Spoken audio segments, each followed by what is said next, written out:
Hey guys, this is Kajal Kaushik and I welcome you all back on my channel cool and easy. मैं आप सभी का एक बार फिर से स्वागत करती हूँ अपने चैनल कूल एंड इजी में। ले आई हूँ आप सभी के लिए अकबर और बीरबल का एक और मशहूर किस्सा और उम्मीद करती हूँ आप सब लोगों को ये पसंद आएगा। तो हुआ यूं कि आगरा में एक अमीर व्यापारी रहता था। उसके पास धन दौलत शोहरत किसी भी चीज की कोई कमी नहीं थी, लेकिन वो इन सभी चीजों के साथ में कंजूस भी बहुत था। हर रोज उसके घर के आसपास सैकड़ों लोग जमा होते थे कि शायद वो अमीर व्यापारी उन लोगों की कुछ मदद करेगा। उस दौर में ये रिवाज हुआ करता था कि अमीर लोग सिर्फ गरीब लोगों की स्किल को प्रमोट करने के लिए उन्हें कुछ तोहफे दिया करते थे। गरीब लोगों की स्किल और उनके आर्ट को देख तो लेता था, लेकिन उनको पैसे देके कभी भी राजी नहीं था। एक दिन रायदास नाम का एक कवि उसके घर आया और उसने उस अमीर आदमी को बोला, उस अमीर व्यापारी को बोला कि हुजूर, मैं आपको अपनी कविताएं सुनाना चाहता हूँ। व्यापारी को पोएट्री का बहुत ज्यादा शौक था। उसने साथ के साथ हाँ कह दिया। तभी रायदास ने अपनी कविताओं की किताब निकाली और अपनी कविताएं सुनानी शुरू कर दी। उसकी हर एक कविता से व्यापारी बहुत ही ज्यादा एंटरटेन हुआ और तब तो सोने पे सुहागा हो गया जब रायदास ने उसका कंपैरिजन कुबेर से किया। कुबेर को धन का देवता माना जाता है और उस समय व्यापारी ऐसे महसूस कर रहा था कि वो खुद ही कुबेर है। अब आई रायदास को तोहफा देने की बारी। रायदास ने उससे कोई भी मांग नहीं की, लेकिन अमीर व्यापारी ने खुद ही खुश होकर रायदास को कहा कि तुम कल आना, मैं तुम्हें कल कुछ सोने के सिक्के दूंगा। रायदास उसकी बातें सुनकर बहुत ही खुश हुआ और वो खुशी खुशी उसके घर से लौट गया। अगले दिन जब सिक्के लेने की बारी आई तो रायदास उसके घर पहुंचा। व्यापारी ने उसे देखते ही वही किया जो वो अक्सर किया करता था। उसने ऐसे बिहेव किया जैसे वो रायदास को जानता ही नहीं है। रायदास ने उसे बातों ही बातों में याद दिलाने की कोशिश की कि हुजूर, आपने मुझे कहा था कि अगर मैं आ जाऊंगा तो आप मुझे सोने के सिक्कों से नवाजोगे।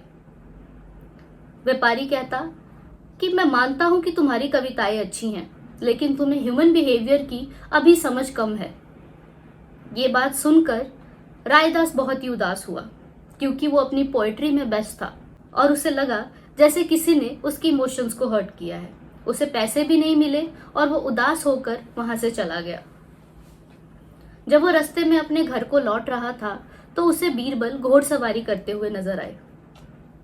पहले उसने सोचा कि ये पूरी दास्तां वो बीरबल को सुनाए या ना, लेकिन फिर उसने सोचा कि आखिर बीरबल नहीं तो कौन। बीरबल अकबर के मुख्यमंत्री थे और उनको हमेशा ही जस्टिस के लिए सबसे ऊपर समझा जाता था। रायदास झटपट उनके पास गया और उसने अपनी सारी कहानी उनको सुनाई।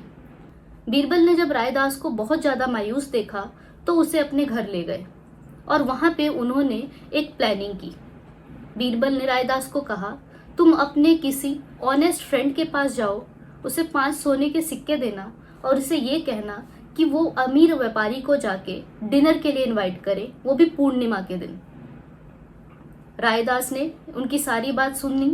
रायदास ने बीरबल की सारी बात सुनी और अपने एक लॉयल फ्रेंड मायादास के घर चले गए।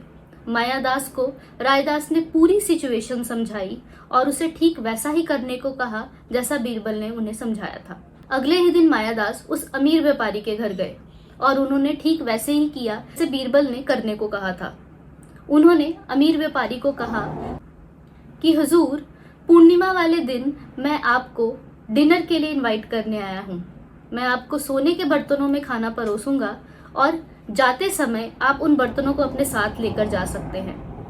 अमीर व्यापारी लालची तो था ही और उसने साथ के साथ इस इनविटेशन पे जंप ऑन कर लिया।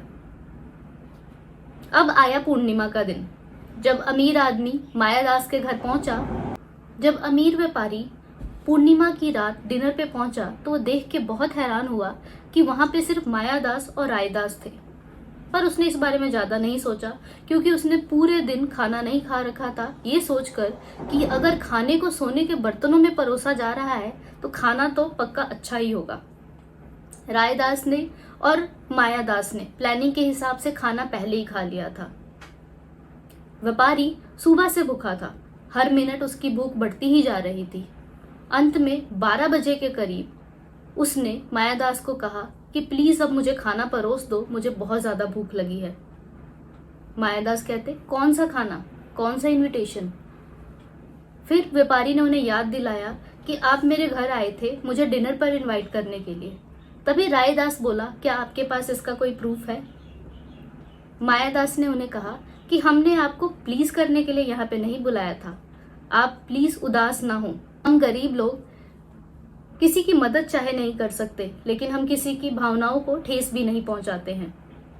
ठीक उसी समय बीरबल ने उनके घर में एंट्री ली और उन्हें कहा कि ये वही ट्रीटमेंट है व्यापारी जो तुमने रायदास को दिया था।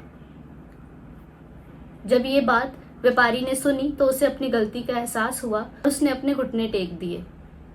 उसी दौरान उसने जो चेन अपने गले में पहनी हुई थी वो सोने की चैन उतारकर रायदास को दी और रायदास और बीरबल दोनों से ही माफी मांगी।